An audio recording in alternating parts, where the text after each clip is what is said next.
really good. Well, God, I haven't been in a classroom this quiet since I had detention. Okay, everything ready? Go. Okay, here with me is the famous internet celebrity Doug Walker, aka Jester A. Bomb. Hey, you! How are you? That guy with the glasses. I don't know who he is. No, he really doesn't. No, I don't. Yeah. I mistake. Yeah. Sorry. Sorry. Can I eat this later? It looks yummy. Yeah, Actually, I but used to probably live in you will one of die. those. You will die. Oh. No problem. We will bury your corpse. Oh, thank somewhere. you. Good people in Austria. Yeah, hungry people. No, I haven't been to Hungary yet, no. You should try one. No, and the nostalgia critic. So, thank you for being here. Thank you for being Austria, and thank you for having this interview. No problem.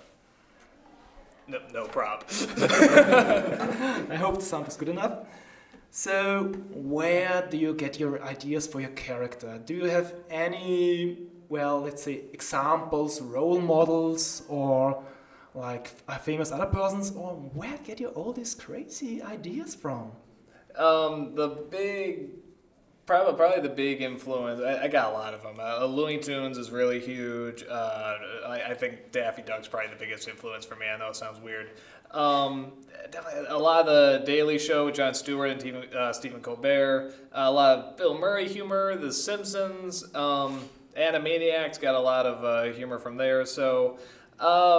Yeah, just sort of a compilation of all the stuff I enjoyed and stole from Mystery Science Theater, you know, just various places where you sort of steal and it mutates and it turns into something else. Okay, this question will interest our female viewers a lot. Oh boy. Yeah, first of all, do you love Shonen Ai? I don't know what it is, but yes. To explain, Shonen Ai is the love between a man and another gay man. So, is there a Mrs. Critic? No, but there is another Mr. Critic. No, I'm kidding. I'll say not yet. There's a fiancé critic. How about that? A fiancé critic. Oh, that will destroy a lot of hopes. That's good. Raises the quotes. Okay, I'm not sure if I should ask it because there is a fiancé critic, but what's between you and the nostalgia chick?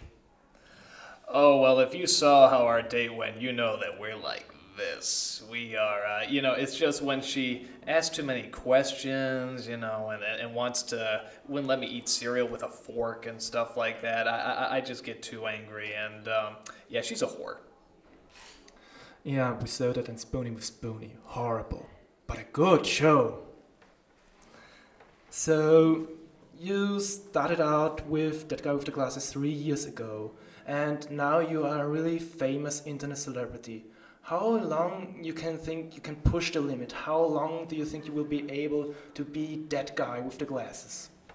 Oh, I'm just phoning it in now. I mean, it's all just, half the time it's a puppet. That I put the hand up its ass. I gave it an ass, pretty much just for my own pleasure. But sometimes I try something new, and creative, and then I'm just like, nah, fuck that. I like the phone-in stuff. It's easier. So, yeah, my life is pretty much a lie. So is the cake. Okay, you have told us that you can earn your living with your videos, with being a celebrity. How good is this life? Oh, I got, 3 mansions now? I own 5 Hawaiian Islands. If there's even that many. It's enough to live in like just a sort of a normal everyday suburb, pretty much. I'm not looking for like mansions or anything like that. And it's also nice because how much popularity you have, it's not like you can go walking down the street and you get mobbed. But when you go to a place like a convention, everybody recognizes you and says how much they mean to you and stuff like that. So it's a nice balance. It's a really good mix for me. That's really good for you. Do you have like an actor's education, or is it all self-taught? You brought it all from, you came from the street and then became a street actor, performer, something like that, or did you go to Hollywood and say, "Hey, James Belushi, show me your tricks, show me everything"? Well, I started out living in a can of tuna, and then I climbed my way out of the can of tuna. It's a very big can of tuna. And then I made it to Hollywood. I don't know how, but I made it there. And no, it's I didn't really have any training, at least not like professional. You know, took a drama class or two in high school or college. I didn't learn that much except, you know, make eye contact, which, you know, yeah, that's important.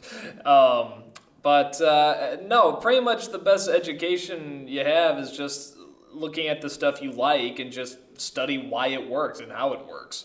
So no, I didn't have any quote-unquote professional background training. It was pretty much just dumb luck.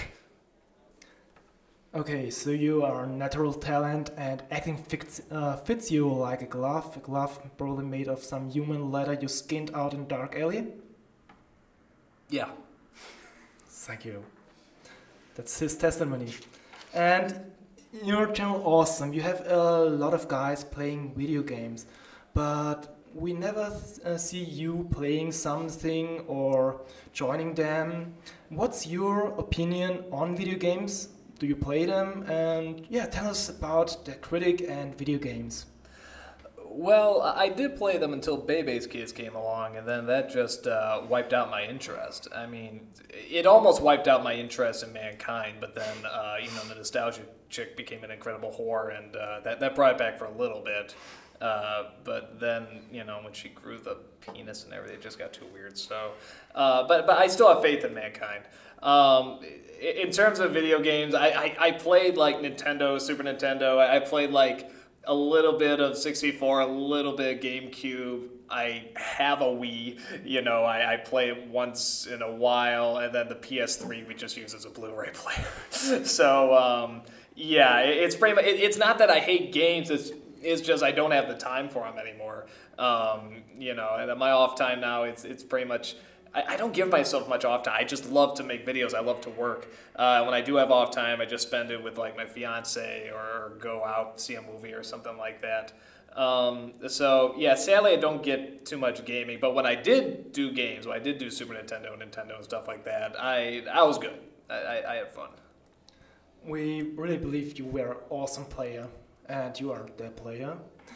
No, another thing is, you started your career because you were banned by YouTube, or not really banned, but your videos were taken off ground.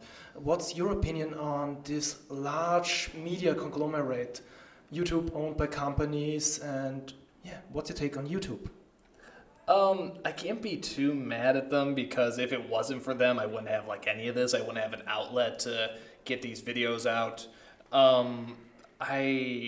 I think it's weird, you know, some of the stuff going on over there. I haven't totally kept up. I don't know if they're worse now at being copyright Nazis or if they're, maybe there's a nice medium. I don't know.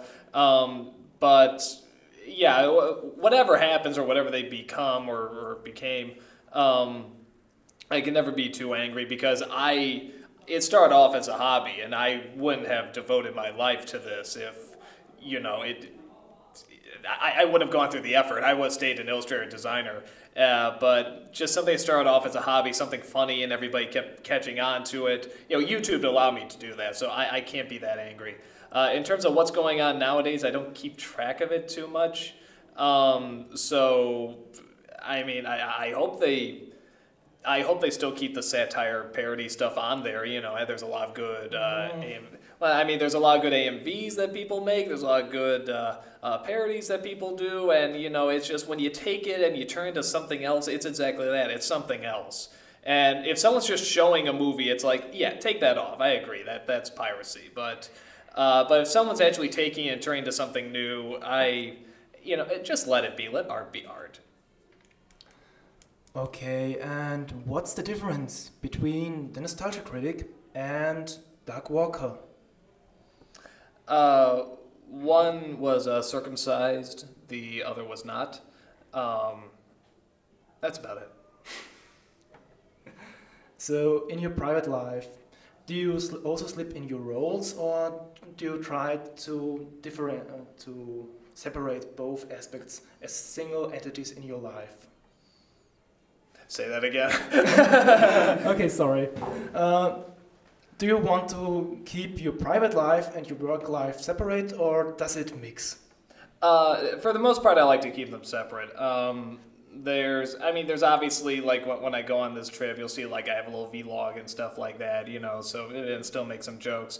I don't think I have much to hide or anything, but at the same time, I do like my privacy, so I usually try to keep them very separate. Usually when people talk to me, they find it's like, what? Like, people that really hang out with me and stuff like that, they're like, wow, you're really boring. And I'm like, I know! I'm sorry, it's just that's how I am in real life, you know, all the goofiness and the humor and stuff like that comes out in my work now. I think because of that, I don't try to be naturally funny all the time. So, so I like the separation. I like that when I can relax, I can really relax, and when I work, I can really work, and it's not merging the two, and then one doesn't bleed over to the other. Okay, it's probably more critical for the taxes, but how much Jägermeister should we smuggle into your package? Well, if you saw the Titanic animated movie review, about that big. No problem.